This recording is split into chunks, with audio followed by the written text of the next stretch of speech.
দেখো আলোয় আলো বাচ্চারা ঝুড়ি ভর্তি মোহর অলংকার সব ছড়াতে ছড়াতে যাচ্ছে কেন? আর গোপালের হাত দুটোই বা ঘাট থেকে বেরিয়ে দুদিকে ঝুলছে কেন? মহারাজ, আর একটা ব্যাপার কি আপনি লক্ষ্য করেছেন? কি বলো তো? গোপালের দেহ কারা কাঁধে করে নিয়ে যাচ্ছে? হ্যাঁ হ্যাঁ, ওই তো মন্ত্রী, সেনাপতি, জ্যোতিষী আর পণ্ডিত। আসলে গোপালের এই শেষ যাত্রা আমাদের কিছু শিক্ষা দিয়ে যাচ্ছে মহারাজ।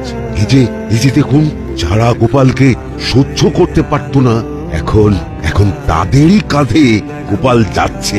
তার মানে শেষ পর্যন্ত কেউই কারোর শত্রু থাকে না, সবাই মান অভিমান ভুলে কাঁধে কাঁধ মিলিয়ে পার করে দেয়। তাই তো, এই দৃশ্য তো সেই কথাই বলছে।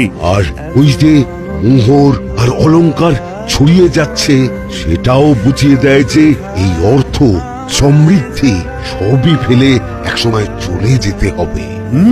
কি ভীষণ সত্যি। দুটো খালি হাতও বুঝিয়ে দিচ্ছে, খালি হাতেই আমরা সংসারে এসেছিলাম আর খালি হাতেই আমাদের যেতে হবে।